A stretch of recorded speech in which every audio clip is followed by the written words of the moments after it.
Everybody dance now. Salut les petits gnous, c'est Gurka. Alors, pour cette vidéo, vu que ça faisait un petit moment que j'en avais pas fait, j'étais occupé, on va s'amuser avec nos amis les LGBTQZSD Azertiop, oubliez le plus. Avec deux parties de vidéo en fait. Première partie de vidéo, on va rigoler avec Disney et la Chine. Et deuxième partie qui va être un petit peu plus sérieuse, on va parler des comment ça s'appelle déjà, des des drag queens et de la communauté européenne. Voilà. Allez, on commence avec c'est It's a Trap. Non. Alors ça c'est peut-être notre future Miss France. Ouais. C'est un furet qui est devenu une belette apparemment. Voilà. Bon. Pourquoi pas, mais il y a Miss Trans en France sinon, mais bon bref, on s'en fout, on va passer aux choses sérieuses, ça va être ça donc. Disney, traduction directe, oui, traduire. Davai, Bliat. Ouais. Disney lance des jouets sur le thème de la fierté LGBTQZSD Artiop destinés aux enfants. Alors, au milieu des réactions des parents et des dirigeants républicains, les Américains. Alors oui, c'est un article de Breitbart.com qui date du 20 mai 2022. C'est pas récent. Alors, les jouets en peluche de Disney qui ont été fabriqués en collaboration avec la Squishmallow se trouvent divers personnages Disney tels que Mickey Mouse, Minnie Mouse et Stitch. Ah oui, Lilo et Stitch, d'accord.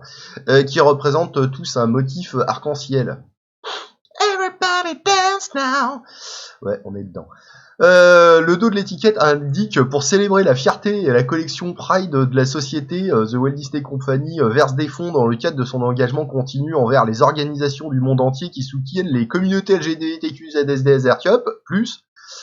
Le recto de l'étiquette. Alors en fait, non mais LGBTQ, à chaque fois ils en rajoutent des lettres, on sait pas trop. Il y a des mutations. Comme les Pokémon, j'ai l'impression ça évolue. Le recto de l'étiquette indique que la peluche est destinée aux enfants 0 et plus. Il y a des plus partout. Voilà, alors la sortie des jouets en peluche, bon. Ok. Mais alors ce qui est rigolo, c'est que en fait, il queen, parce que il est queen, il drag queen même. Les groupes LGBTQ profitent des ventes de la collection Pride de Disney. Silent After Closing révélé être fabriqué dans une Chine. Ouais, les trucs sont fabriqués en Chine, en gros. Et les Chinois, ils sont pas très LGBT friendly, donc du coup, ça fait queener. Ouais, mais en même temps, vous pensiez quoi, que ça allait être made in USA hein? Non mais ça va, c'est pas made in Pakistan non plus. Ça pourrait être drôle ça, tiens. Made in Qatar. Voilà, ouais, forcément c'est fabriqué en Chine, les mecs. Non mais bon, voilà, bon, c'est du foutage de gueule en gros. On va pas s'attarder là-dessus parce que on s'en bat les couilles. Et on va passer quand même au truc un petit peu plus intéressant, c'est que alors, l'Union Européenne a utilisé l'argent des contribuables pour des drag queens dans le programme d'éducation des jeunes. Ouais, faut les éduquer, les jeunes, pour ressembler à ça après. L'Union Européenne a dépensé des centaines de milliers d'euros pour des performances Drag Queen Story Hour-esque pour les jeunes en Allemagne, en Espagne et en Slovénie, selon Breitbart. London peut révéler. Oui, bon, d'accord. Ça cause bien la France, mais c'est Google Trad, normal, ça fait du boulot. Un rapport examinant les dépenses de l'Union Européenne accessible au public, compilé par le député européen allemand Nikolaus Fest, fourni exclusivement à Breitbart Londres, a révélé qu'au moins 221 550 euros ont été dépensés pour des projets et des performances drag queen destinés aux jeunes dans le cadre du programme Erasmus+, du bloc.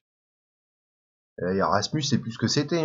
Le programme qui vise à soutenir les jeunes dans l'éducation, la formation et le sport dispose d'un montant estimé à 26,2 milliards estimé à 26,2 milliards, quand même. Hein. Il a été révélé que l'argent des contribuables est allé directement au financement de projets et drague LGBT tels que Dragtivisme à Barcelone en Espagne, Drag It Up à Berlin et en Allemagne, oui, et United with Pride en Slovénie, pays d'origine de Melania Trump. Oui, ça nous fait une belle jambe, ça. Le Drag It Up projet à Berlin en 2020 qui a reçu 21 700 € de l'argent des contribuables pour éduquer 38 jeunes homosexuels a été décrit. Mais en plus, attends, s'ils sont déjà gays, qu'est-ce que tu vas leur rajouter alors t'aimes bien te faire reculer, bah tu sais que tu peux devenir un drag queen. Non mais arrêtez les conneries, putain. Et c'est n'importe quoi, ça. A été décrit par la Commission européenne comme utilisant l'éducation non formelle et informelle pour apprendre à se maquiller et se perruquer et marcher avec des talons hauts et les méthodes pour brouiller et exagérer les rôles de genre binaires traditionnels. Ta mère la chouin. Ils apprendront à connaître la scène drag et queer riche et diversifiée de Berlin et découvriront les contextes historiques, sociaux et politiques du drag, de l'activisme queer et de l'art queer, ajoute la description. Alors qu'Erasmus Plus est sous la juridiction de la Commission européenne, dans des pays comme l'Allemagne, le gouvernement fédéral dispose d'un large pouvoir discrétionnaire sur l'utilisation des fonds locaux, le rapport indiquant qu'il est juste d'impliquer le gouvernement allemand dans la décision de promouvoir les drag queens aux jeunes. Voilà, ça c'est... Putain, je crois que ça va faire une belle, un beau truc pour ma miniature, ça. Non mais sans déconner, putain, c'est pas du boulot, ça. Bon, alors, ça c'était le tweet, voilà, bon bref. Glissez-le vers le haut.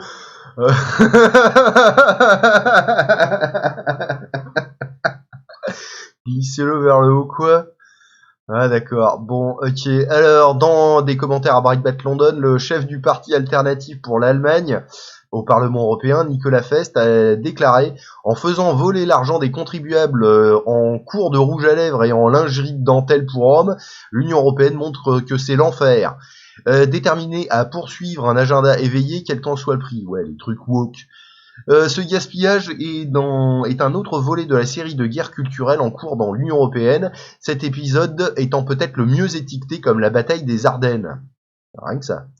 De telles absurdités nous donnent envie de vérifier la date et d'espérer que c'est le poisson d'avril, mais malheureusement, c'est la tragique vérité. C'était pas en avril, hein, donc parce que c'est un article du 21 mai. Voilà. Donc c'est plus avril. Hein. Donc voilà, des fonds des contribuables ont été également utilisés pour financer des écoles camps d'été mixtes et les amis des LGBT. Un de ces camps d'été mixtes a déclaré que son objectif est que les jeunes apprennent à se connaître, renforcent leur identité et augmentent la confiance en soi de ce groupe vulnérable et marginalisé. Voilà. Apprends à te connaître, fais-toi enfiler par ton géo et puis après comme ça tu sauras si t'aimes ou pas. Hein mon petit lapin. Alors que le Royaume-Uni a quitté le programme Erasmus en 2020 après avoir finalement rompu avec l'Union européenne, il y a eu des appels en Angleterre et en Écosse de la part de militants anti-Brexit et du Parti national écossais séparatiste de gauche au pouvoir en Écosse pour rejoindre l'initiative dirigée par l'Union européenne. Bah ouais, c'est très le progrès, hein. La Grande-Bretagne n'a pas été à l'abri que des jeunes soient soumis à des performances obscènes sur le thème LGBT. En tout cas, l'année dernière, par exemple, il y a eu une indignation après qu'une bibliothèque de Londres a été révélée par Breitbart London pour avoir organisé un événement de lecture pour enfants mettant en vedette un artiste déguisé en singe arc-en-ciel avec un god géant attaché à l'avant de son costume. Ah ouais, attends, faut que je fais une pause parce qu'il faut que je le retrouve. Allez, fin de la pause, j'ai retrouvé le truc. Voilà le singe qui était présenté. C'est pas mal, hein. Non mais il y a un moment, faut arrêter quand même. Hein. Attends, mais sans déconner, quoi. Hein. On est ok qu'on ait rien contre les homos et qu'on les laisse faire leur vie tranquille. Moi, je suis tout à fait pour. Mais qu'on nous file pas ça à voir aux gamins, quoi. Non mais putain de sa race. Bon, allez, on y retourne. Voilà, alors un god géant. Bon, il est pas si géant que ça, mais quand même. Bon. La Grande-Bretagne n'a pas été, non, ça j'ai déjà lu. Le mois dernier, un spectacle de théâtre dans la ville anglaise progressiste de Bristol pour des enfants aussi jeunes que 5 ans, surnommé Family Sex Show et mettant en vedette des artistes nus et couvrant des sujets tels que la pornographie et la masturbation, a été annulé en raison d'une intense réaction publique. Encore heureux qu'ils ont réagi, les gens. La troupe de théâtre s'est toutefois engagée à relancer son spectacle à l'avenir. Hein, hein, hein. Les bibliothèques de Bristol devraient accueillir 2 représentations de Drag Queen Story Hour UK en juillet dans le cadre d'une tournée nationale des bibliothèques cet été de la troupe de Dragsters. Putain. Ah, ils ont le feu au cul. Selon son site web, Drag Queen Story Hour UK indique qu'il propose des spectacles amusants et interactifs pour enfants avec des artistes de drague incroyables et talentueux. J'imagine le talent, moi. Drag Queen Story Hour UK veut montrer au monde qu'être différent n'est pas une mauvaise chose, et en fournissant aux enfants des modèles imaginatifs à admirer, nous pouvons changer le monde livre par livre. Sous Cabliat. Bon bah voilà, qu'est-ce que tu veux que je dise de plus? Bah rien de plus, donc amusez-vous bien les petits gnous, hein, puis abonnez-vous, tout ça, allez, bisous.